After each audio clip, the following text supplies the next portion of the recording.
Hello Mayhem makers, welcome back to another Mindy's Monday Mayhem Tips Live. Today we're going to talk fussy cutting. So I had a request. People want to know, how do you figure out how to get specific prints cut correctly to be in specific location. And as you can tell, I like playing with print fabrics. I even fussy cut this shirt, but I did show a video on how to do it for garments. So today we're going to talk about more like quilt fabric for quilt blocks. And so today, because we just got it in and I'm so excited, I'm going to show fussy cutting on this print. So this is brand new. Here, we'll show it. It's nice and pretty. This is called Oracle by Eye Candy Quilts for Andover Fabrics. So Elise over at Eye Candy, we have a lovely relationship with her. We've known her for years, so super excited to get to play with this print. And it does come in multiple colors. There is a whole collection with coordinating pieces, and it's just, I can't even express how much love we have for this. I mean, look at the ladies that are ironing, the pin cushion. I love lions, so you know, any print with lions is just fabulous. There's so much fun in here. So let's talk fussy cutting. I'm just going to stick with squares. So if you're fussy cutting more for like English paper piecing, I do also have a video for that also when you're working with different shapes. So maybe later on I'll try to get you some links for those other fussy cut videos. But squares are a little easier because it's square, 4 sides to work with, right? And the easiest way is if you have a ruler that potentially is the size of the square you want to cut. Now, I don't know if you can tell in this ruler, I've already marked on it. So bare minimum, don't be afraid to use a Sharpie on your ruler. You can take some rubbing alcohol, it will come off. Obviously it didn't bother me. I left it on because it does eventually rub off. But if you don't have the right size ruler, you can take your ruler of whatever kind and literally draw with a Sharpie your lines. So we'll move this down, we'll talk more about this. And so, like if I want 3.5, I just take that guy, line up another ruler, and just make sure I'm following that straight line. Okay? So I have a nice fresh mark. I do make sure generally that I don't do what I just did and stick Sharpie on my fabric. Good thing I've got plenty. You can also mark crosshairs. I recommend putting some markings somewhere in the middle so you can center what you're trying to put in there. Okay, so that's basic marking. Another item we have, if you don't want to use this Sharpie, if you don't like that idea of making a mess on your ruler, we have what's called glow line tape. So it comes 3 colors in a pack, just glow line tape. What's nice is it's somewhat clear, so you can take it, it's very thin, so it's like not masking tape, like Scotch tape, regular tape. And then you can take whatever square you're trying to do. So say you're trying to use this more rectangle and you want to get your square in there, you can just line it up on your line. And it is a 1/4 inch wide, so it's kind of nice. It's hard to do while holding the ruler up. So if you put it just inside the line you want, you have your 1/4 inch marking. That is highly important. So when you're fussy cutting, you want to make sure you keep in mind whatever is going to be close to the 1/4 inch mark of your square, you're going to lose. It's your seam allowance, right? So right now we're just talking a 4-inch square. Okay, so I'm going to mark my 1/4 inch on the inside of a 4-inch square. Try to line it up as much as possible so that it's easier to tell. And you just cut it. So you have a square, and so yes, you can still see through the tape, and then you can draw. If you want to put your crosshairs in there, that's easy. You can either cut a smaller piece and put it in the middle. Since this is 4 inches, we're just putting it right at the 2-inch mark. For that, I'm just kind of picking one side or the other, because really we're just trying to make a center marking on this ruler to use as a guide. without having my lovely Diva light give you some glare. All right, so another way to do it, or just use Sharpie, or you can eyeball it. I don't recommend that way as much. I do not have as much success no matter what I do when I'm trying to be like, yeah, I can just see the numbers, it'll be fine. I don't have great success. I just don't. I always overshoot it. Now, one of the other things I will tell you, if you're really paranoid or it's like really expensive, highly treasured fabric that you're about to fussy cut squares out of, you can also draw around your square before cutting. So it's kind of like that preview before you cut. So if you don't get it quite centered as you would like, you can erase your markings and start over. So it's kind of that safety zone for you, just to be sure, especially when you're first starting out. If you've never fussy cut before and you're just beginning, it's a great way to be safe so that you don't cut out a square and go, oh, well, that's not how I thought that was going to line up. And now you have a square that you can't use, and then you just keep shopping up fabric. I am not going to tell you that that isn't fabulous for us quilt shop owners where you just have to keep coming by more fabric, but it's not as, you know, efficient use of your fabric. So I recommend drawing it out first. So we'll kind of show you, come down to the important part here, right? So pick and choose.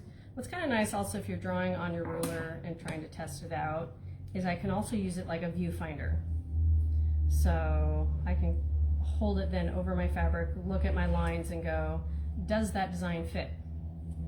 Because if I'm trying to do this like 3.5 inch that's marked on this ruler and I put it on the star, I can see the star points are right at the very edge. Well, what's the problem with that? My seam allowance is right in that 1/4 inch, so I would lose all the points of this star. So if I have to stay in a 3.5 inch, I may not cut out that piece. I'll go find something else. So maybe I'll come to these lovely ladies, make sure 1/4 inch, oh, I lose things. So play around, treat it like a viewfinder, find what works. Lion head, yep, he's smaller, he works great. Okay, so I potentially would then line him up with what I would think is my center, or I'll use this one, like this is 4 inches, here's where I found as my center. I find the center of his head, and then I draw. Okay, so I'm gonna take this lovely friction, draw my 4 inch on 2 sides, and because I'm using a bigger ruler, I have to then flip it and then line up my tape on what I drew, which is a little harder this way, and then draw the other side, right? And then I can see, okay, if I cut, everything is safe. And do I like where this butterfly lands? Do I like where this medallion lands, the stars, all those kinds of things. So now would be the time for me to choose. If I like him dead center. If I don't like him, or I want a little more of the butterfly, maybe I want him more in a corner, now would be the time to take my iron, get rid of my markings, because this is friction and heat just takes it away, start over, okay? Otherwise, if I'm ready and I want to commit, I just cut them out. Now, keep in mind, something also to note, if you want more than one design, so if you want him and you want hands and you want pin cushions and you're going to cut this up to be the center of a lot of blocks, that's the time to think a little more efficiently. You may not start dead center in the middle of your fabric because you're still trying to use other pieces. That's when I then try to start, say, down in this corner and go, okay, I know I want a lion, but maybe I'll start down here so that I still have the rest of this fabric to play with. And I know these motifs potentially are not usable because they're already chopped in half or half printed on the fabric. So I then kind of would work my way from one corner to the next just to be a little more efficient. So, and let's say I want a 4.5 inch square, because maybe that's what I'm going to use in my quilt. So I could draw all the way around, test it out. What's nice is if you use rulers that have a lot of markings, They also are very helpful because then like it has nice dark lines here at the 2.5, you know, darker lines at the whole numbers and the half. So you can find your center a little more easily than if you had a ruler that maybe didn't have as many markings. So if I'm doing 4.5, this is a 4.5 inch ruler, I can just draw all the way around and go, do I like him? Okay, yep, he's center. I still get all these butterflies. I even get this guy in here, some seam ripper. That looks pretty good. I can then commit, right? And then just kind of line it back up where my markings are. And then a lot of times if there's a little bit left there, I will just go all the way off the fabric so that I can start to peel it back as you see, so that I have room. Now potentially if I have the space, I rotate my mat. And I do recommend having a larger mat. If you're trying to function off a little baby mat for fussy cutting, you may get frustrated quickly. My studio actually has a bigger, the 24 by 36. This is the 18 by 24. It at least fits a fat quarter. See, there's a lovely lion. So this at least I can kind of cut and I don't have to deal with my fabric much moving. So I wouldn't generally in a studio have anything smaller than this, okay? So, ta-da, he is so cute. And then I would just keep going. Oh, maybe I want, you know, a horse head, or maybe I want the ladies. And I just start to strategically plan and look at my fabric and go, well, if I get the ladies here, I'm not gonna be able to center the horse here. Can I get the horse somewhere else? Yes. He's here and he's here. So, okay, maybe I do the ladies here and the horse there, and then I can still do, you know, some other pieces, other places. So start plotting it out. If anything, draw it all out. Pick the motifs you want, draw them all out first before cutting anything, so that you don't get to the end and go, oh, well shoot, I never got the skeleton hand with the seam ripper, and that was one of my favorites that I wanted to make sure that I got in with something. So those are things to think about. Or yeah, maybe you don't want these gals, but you want the pin cushion with the hand, seam ripper hand. Okay, then I don't care that I'm going to chop their heads off from their bodies because they're not my main goal. So that's kind of how I plot all my fussy cutting out, is I just start kind of looking at my fabric, plotting and planning of which ones do I have to have, which ones are nice to have, and just start playing around. And you can even go for what might not seem like a true focal piece. Like these butterflies, bobbins, and this crown aren't as prevalent in this print, but maybe that's what I really like. And I don't care that it cuts off part of the hand, or maybe I want part of the hand and only part of the butterflies. Play around, do that viewfinder, decide how you want it. Now keep in mind, a lot of this also depends on the layout of your block. So if the quilt block you're doing is on point, you also need to think of that. You may need to start plotting out where your design is planned with your square actually being on point, so the print will actually look straight up and down this way. So look at your block design, and also remember to keep that in mind, because I'd hate for you to cut your square out like this, because this is square and his head is square and everything is square, but the block then is actually like this, and maybe it's a block that's a square and a square, and all of a sudden you have a lion kind of laying on his side. All right, so if your quilt block actually, the centerpiece that you're trying to fussy cut, sits on point like this, then start doing your drawing on point so that you can get him that way. Okay, so hopefully that makes more sense as you lay the quilt out.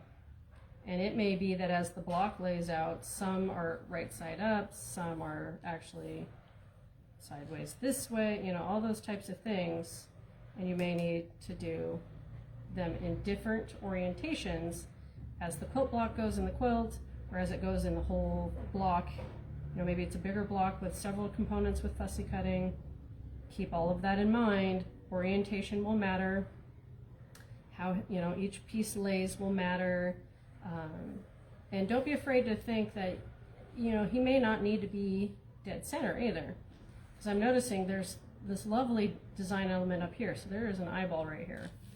So maybe I just decide to put him lower so that I can get lion head and the eyeball up here. Okay? I think that could be a lot of fun. Just remember, keep that 1/4 inch clearance, because you don't want to get the seam into his chin and all of a sudden you've lost the chin of your lion. And you can take even the glow line and just, if you can find the beginning of it, because I'm losing eyesight, which is not fun, because, you know, my birthday's coming, and what better way to feel older than not be able to see anything anymore. Is you can put it on there as your seam line all the way around your block on the outer edge. Because yeah, this tape isn't going to behave. Because I didn't leave the end like I should have. Well, I would show that. So, but keep in mind, what's nice with these creative grid block or squares, they do have dotted 1/4 inch seam allowance, at least on 2 sides. So it's a little easier to go, yep, I want to make sure I stay below his chin and get that eye in there, but not have it too high so that I cut it off. So I'm going to make sure I have clearance for everything. We're just going to draw it out, see what we think. This is a good way to use up fabric fast, though. It starts looking like Swiss cheese. So there, now we have him and the eye all on our square. Butterflies coming up. All kinds of things. So, and you still have a little bit of seam ripper down here. So decide what you want to keep in any of your prints. And then, like I said, if you draw it out, it's a lot easier to know, do you like it, do you not? You know, are you ready to commit and actually cut it out? Especially, like I said, if it is super special fabric, maybe you bought it a while ago and you can't get any more of it, definitely mock up what you want to cut out first. And really the same rules will apply when you start doing different blocks. So if you start doing hexagons, all those kinds of things, you still need to make sure you're looking for your 1/4 inch around and the orientation of them. When you start getting the fussy cutting for English paper piecing especially, those blocks start going all different directions. So orientation is very key in trying to plot out how you're going to cut your fabric. So that's the basics, I think, of fussy cutting. That's pretty much how I do it. If you have questions, reach out, let us know. If you want to come in the store and we can show you in person how we do it, we can do that too. Yeah, and if you want to see more of what's going on with this fabric, it looks like one of my social media elves already posted a video of kind of what I have in the works for this fabric collection. I'm going to teach beginning quilting online. I've had a request for some virtual classes, and so I'm going to use this lovely collection to teach beginner blocks. So that will be coming soon. We're going to get to the testing phase and it'll launch hopefully soon. It's been a busy month already, so we'll see how quickly I can get this done. But otherwise, I hope it helped you. I hope you learned something, maybe something different that you haven't tried. And otherwise, like I said, just reach out to us, come see us, call us, message us. We'll gladly help you out in any way we can. Otherwise, have a lovely Monday and keep on stitching.